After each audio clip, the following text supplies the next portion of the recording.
قال المؤلف رحمه الله: باب اللقطة. عن زيد بن خالد الجهني رضي الله عنه قال: سئل رسول الله صلى الله عليه وسلم عن لقطة الذهب أو الورق، قال: اعرف وكاءها وعفاصها، ثم عرفها سنة، فإن لم تعرف فاستنفقها، ولتكن وديعة عندك، فإن جاء طالبها يوما من الدهر فأدها إليه. وسأله عن ضالة الإبل فقال: ما لك ولها؟ دعها، فإن معها حذاءها وسقاءها، ترد الماء وتأكل الشجر حتى يجدها ربها. وسأله عن الشاه فقال: خذها، فإنما هي لك أو لأخيك أو للذئب. اس حدیث میں بھی حقوق کے تعلق سے بیان ہے. کوئی گم شدہ چیز آپ کو مل جائے، یعنی چیز کسی کی گم ہو گئی اور آپ کو مل جائے، وہ تین چیزیں ہیں. ایک تو روپیہ پیسہ، جو کوئی بھی ایسی چیز جو غیر جاندار ہو، کسی کی گھڑی گم ہو گئی یا پرس گم ہو گیا یا اور کوئی چیز. ایک تو یہ. دوسرا کوئی بکری گم ہو گئی جنگل میں، اور تیسرا اونٹ. حدیث میں تین چیزوں کا بیان ہے اور تینوں کا حکم مختلف ہے. آپ کو مل گئی تو آپ نے کیا کرنا؟ ایک ہے لقطہ. لقطہ غیر جاندار چیز. روپیہ پیسہ آپ کو مل گیا، کوئی پرس آپ کو مل گیا، گھڑی مل گئی، یا کسی کا کوئی بریف کیس مل گیا پڑا ہوا کہیں پر، یہ لقطہ کہلاتا ہے. اور جانور اگر گم شدہ ہو اس کو ضالہ کہتے ہیں، ضاد کے ساتھ، ضالہ. اگر وہ اونٹ ہے تو ضالۃ الابل، اگر بکری ہے تو ضالۃ الغنم. یہ تین چیزیں مختلف، ان کے حکم جو ہیں وہ حدیث میں مذکور ہیں. ہم ترجمہ کرتے ہیں: سئل رسول اللہ صلی اللہ علیہ وسلم عن لقطة الذهب او الورق.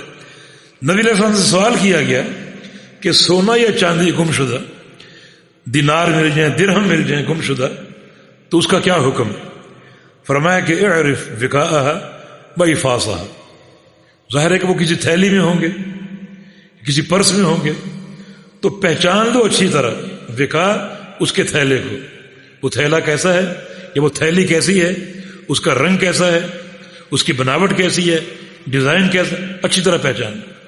وعفاصها، وکا سے مراد وہ ڈوری جس سے تھیلی باندھی جاتی، ستلی جس سے تھیلی کو باندھا جاتا ہے، یعنی پیسے اندر ڈال کر اور اس کے منہ میں ڈوری ہوتی ہے، لپیٹ کر اچھی طرح بند کیا جاتا ہے تاکہ پیسے گر نہ جائیں.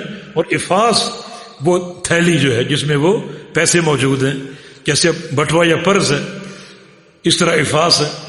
اچھی طرح پہچان دو کہ جو تمہیں یہ ملا ہے وہ ڈوری کیسی ہے اور وہ پرس یا تھیلا کیسا ہے، تاکہ وہ مال تمہارے مال میں مکس نہ ہو جائے. جس تجوری میں آپ نے اس کو رکھنا ہے اس میں آپ کا مال بھی موجود ہے، تاکہ اس میں خلط ملط نہ ہو جائے اور مکس نہ ہو جائے. اچھی طرح دیکھ لو کہ اس کی ڈوری کیسی ہے اور اس کا تھیلا کیسا ہے، ڈیزائن کیسا ہے، رنگ کیسا ہے، تاکہ وہ الگ جو ہے وہ ظاہر ہو اور آپ کے مال میں وہ مکس نہ ہو جائے. ثم عرفها سنة، پھر سال بھر اس کا اعلان کرو. سال بھر اعلان کا ہمارا یہ نہیں ہے کہ روزانہ کسی چوک پہ کھڑے ہو کے اعلان کرے، نہیں، وہ خبر کر دے اور اس پر ایک سال قائم رہے. مثلا لوگوں کے اجتماع کی جگہ بازار ہے، بازار میں اعلان کر دیں گاہے بگاہے. مسجد میں لوگ نماز پڑھتے ہیں، مسجد کے دروازے پر کھڑے ہو کے اعلان کر دیں کہ مجھے ایک رقم ملی ہے، کسی کو گم ہو تو وہ آ کر بتائے اس کی کیا علامات ہیں تاکہ میں وہ چیک کر لوں اور اس کو دے دوں. تو اس طرح جو لوگوں کے تجمع کے مقامات ہیں وہاں وہ گاہے بگاہے اعلان کرے اور ایک سال تک کرتا رہے. فَإِن لَمْ تُعْرَفْ، اگر ایک سال تک اعلان کے باوجود نہ پہچانا جائے کہ وہ مال کس کا ہے، وہ پیسے کس کے ہیں، فَاسْتَنْفِقْهَا، تو پھر آپ اس کو خرچ کر سکتے ہیں، اپنے استعمال میں لا سکتے ہیں. وَلْتَكُنْ وَدِيعَةً، لیکن آپ کے پاس وہ امانت ہے، وہ آپ کے پاس امانت ہے. فَإِنْ جَاءَ طَالِبُهَا يَوْمًا مِنَ الدَّهْرِ فَأَدَّهَا إِلَيْهِ، جو اس کا اصل مالک یا اس کا طالب اس کو تلاش کرتے کرتے کسی وقت بھی، چاہے 10 سال بعد وہ آپ کے پاس آئے، پہنچ گیا اور اس نے بتا دیا کہ فلاں وقت میرے پیسے گم ہوئے تھے اور یہ اس کی علامت ہے، تو آپ کو ادا کرنی پڑیں گے. لیکن 1 سال تعریف اور اعلان کے بعد اس کو آپ خرچ کر سکتے ہیں، اپنے استعمال میں لا سکتے ہیں. مگر اس نیت کے ساتھ کہ یہ ایک امانت ہے، اس کا مالک اگر کبھی بھی آ گیا تو میں اس کو لوٹا دوں گا. وسائلہ عن ضالۃ الابل، پھر سائل نے پوچھا کہ گمشدہ اونٹ کا کیا حکم ہے؟ ہم جنگل میں جا رہے ہیں، ایک اونٹ اکیلا ہمیں آوارہ نظر آ گیا تو کیا کریں اس کا؟ فقال، فرمایا مالک ولہ، تمہارا اونٹ سے کیا تعلق ہے، تمہارا کیا واسطہ ہے اونٹ سے؟ دعھا، اس کو چھوڑ دو. فإن معها حذاءها وسقاءها، اونٹ کے جوتے اس کے پاس ہیں اور اس کا مشکیزہ اس کے پاس ہے.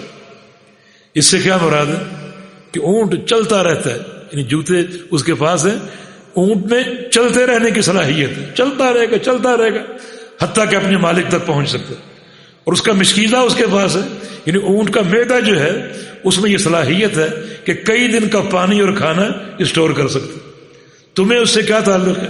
یہ بھوکا مر جائے گا؟ نہیں، اس کے اندر اس کا مشکیزہ موجود ہے، وہ کئی دن گزارا کر سکتا ہے، صبر کر سکتا ہے. پھر اس کے علاوہ ترد الماء، اونٹ چلتے چلتے پانی تک پہنچ سکتا ہے اور پانی پی سکتا ہے. بتاکل الشجر، اور درختوں سے پتے بھی کھا سکتا ہے. وہ چھوٹے قد کا تو نہیں ہے، لمبی اس کی گردن ہے، درخت اونچا بھی ہو تو اس کا منہ وہاں تک پہنچ سکتا ہے اور پتے کھا سکتا ہے. تمہیں اونٹ کی فکر کرنے کی ضرورت نہیں ہے کہ یہ ضائع نہ ہو جائے، ہلاک نہ ہو جائے. ہلاک نہیں ہوگا، چلتا رہتا ہے حتیٰ کہ مالک تک پہنچ سکتا ہے، یہ مالک اس تک پہنچ سکتا ہے. مشکیزہ اس کے اندر ہے، کھانا اور پانی سٹور کر سکتا ہے اور کافی دن وہ کھائے پیے بغیر زندہ رہ سکتا ہے. پھر اس کو پانی بھی مل سکتا ہے اور درخت سے چارہ بھی مل سکتا ہے. حتیٰ یجد ربوہا، حتیٰ کہ اس کا مالک اس تک پہنچ جائے گا. تو اونٹ کو چھوڑ دو. تو وسألہ عن الشاة، تو پھر تیسرا سوال یہ کیا کہ جنگل میں بکری اگر مل جائے، اکیلی بکری بیچاری پھر رہی ہے، اس کا کیا حکم ہے؟ فرمایا خذھا، بکری کو لے لو. فإنما ہی لک، بکری یا تو آپ کی ہے، او لأخیک، یا کسی اور بھائی کی ہے، او للذئب، یا پھر بھیڑیے کی. کیونکہ بکری کمزور ہے، اپنا دفاع نہیں کر سکتی اور زیادہ عرصہ کھائے پیے بغیر زندہ نہیں رہ سکتی اور پانی اور کھانے تک پہنچ نہیں سکتی. تو جلدی وہ فنا اور موت کا شکار ہو سکتی. یا پھر کوئی بھیڑیا اس کو شکار کر لے اور اس کو کھا پی لے. تو اس لیے بکری کو تم لے لو تاکہ وہ کسی انسان کے کام آ جائے. اب یہ تین چیزیں ہیں اور تینوں کے الگ حکم، یعنی کرنسی، سونا چاندی، روپے پیسے، درہم و دینار، اس کا حکم اور ہے کہ آپ وہ اٹھا لیں اور سال بھر اس کا اعلان کریں اور سال کے بعد وہ آپ کا خرچ کر لیں. لیکن اس کے بعد مالک اس کا کبھی بھی آ جائے لوٹانا پڑے گا. اونٹ فرمایا کہ نہیں، اونٹ کو چھوڑ دے، اس کو چرنے دو، وہ مالک تک پہنچ جائے گا یا مالک اس تک پہنچ جائے گا. بکری البتہ نقصان کا شکار ہو سکتی ہے، ہلاکت کا شکار ہو سکتی ہے. بکری تم لے لو، اس کو تم استعمال میں لا سکتے ہو. حدیث پوری ہو گئی. اس سے امام بخاری رحمہ اللہ نے ایک بڑے عجیب مسئلے کا استنباط کیا، اور امام بخاری کی فقاہت اس تک پہنچنا بڑا مشکل. صحیح بخاری میں امام بخاری نے باب قائم کیا، حکم المفقود فی اہلہ، کہ جس بیوی کا شوہر گم ہو جائے اس کا کیا حکم.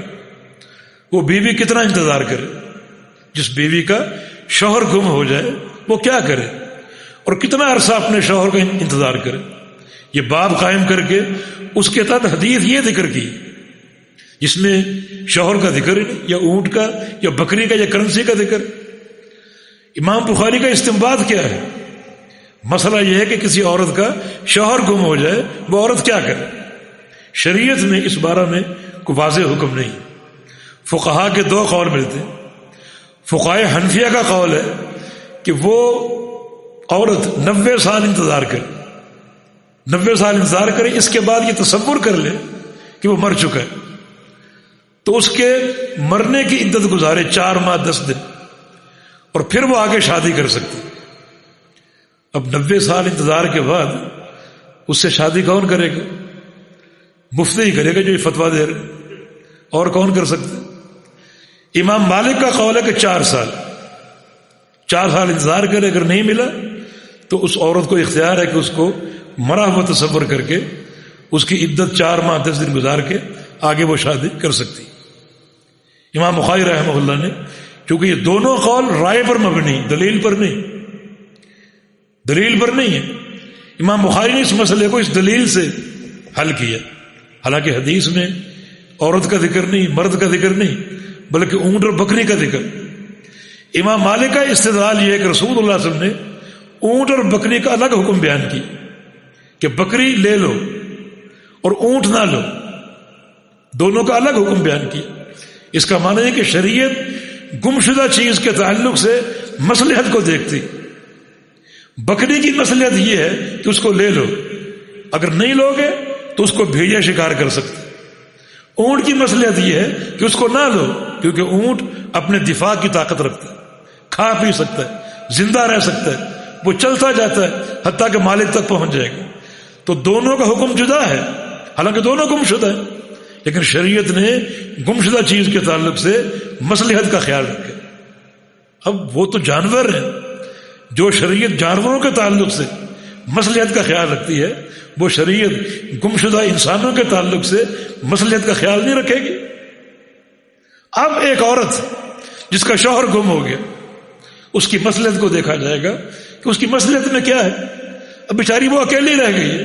بعض اوقات ایک عورت ایک ایسے معاشرے میں ہے جہاں اس کا کوئی دیکھ بھال کرنے والا نہیں، 90 سال اس کو کون کھلائے گا اور پلائے گا، کون اس کی کفالت کرے گا، یہ 4 سال کون دیکھے گا اس کو.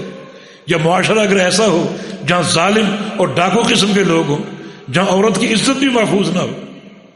اور کچھ عورتیں ایسی ہیں جن کا شوہر گم ہو جاتا ہے مگر وہ ایسے مقام پر موجود ہیں جہاں ان کی عزت موجود ہے، جہاں ان کی رکھوالی کرنے والے ان کے بھائی موجود ہیں، ان کا والد موجود ہے، وہ اکیلی نہیں ہے.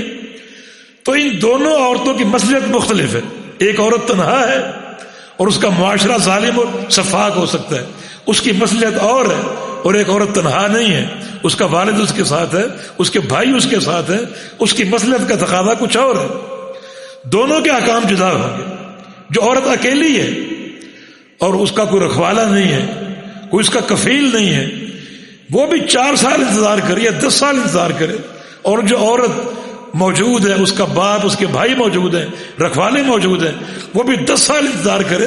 تو دونوں کی مصلحت میں تو فرق ہے. اور دونوں کو آپ ایک ہی لاٹھی سے ہانکیں اور ایک ہی حکم پر مجبور کریں، یہ قرین انصاف نہیں.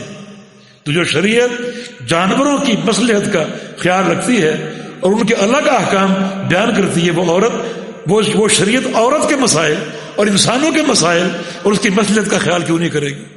تو امام بخاری رحمہ اللہ کا استنباط یہ ہے کہ چونکہ شریعت میں کوئی واضح حکم نہیں ہے، لیکن مصلحت کو دیکھتے ہوئے ہم یہ کہیں گے کہ وہ عورت چونکہ غیر محفوظ ہے، لہذا اس کو اختیار ہے کہ شوہر اگر گم ہو گیا، نہیں آ رہا، کتنی اس کی بس میں ہے، اس نے دیکھا شوہر نہیں آ رہا، تو اس کو مرا ہوا تصور کر کے وہ اس کی عدت گزار کے آگے نکاح کر سکتی ہے، تاکہ اس کو تحفظ ملے اور اس کو کفالت ملے اور اس کی عزت کا رکھوالا اس کو مل جائے. اب سوال ایک باقی رہ گیا کہ اس نے شادی کر لی اور کچھ عرصے بعد وہ بھی آ گیا، وہ فنکار جو گم ہو گیا تھا وہ بھی پہنچ گیا. اب وہ کیا کرے؟ ہاں، اب وہ اختیار ہے اس کا، اس عورت کو اختیار ہے کسی ایک شوہر کا انتخاب کرے، چاہے اس کا انتخاب کرے چاہے اس کا انتخاب کرے. جس کا وہ انتخاب کرے گی اس کے ساتھ وہ رہے گی اور دوسرے شوہر کو اسے طلاق دینی پڑے گی. شرعی مسئلہ بالکل واضح. تو امام بخاری رحمہ اللہ نے اس حدیث سے ایک عجیب استنباط کی اور واقعتاً ایک دلیل کے تحت اس سے ایک اشارہ لے کر مسئلے کو حل کیا. اور بعض اوقات ایک دلیل صریح اور واضح ہوتی ہے اور بعض اوقات ایک دلیل واضح نہیں ہوتی، لیکن ایک صریح اشارہ آپ کو دے رہی ہوتی ہے. تو اس اہم اشارے سے اس اہم مسئلے کو حل کیا. فجزاہ اللہ خیرا. جی.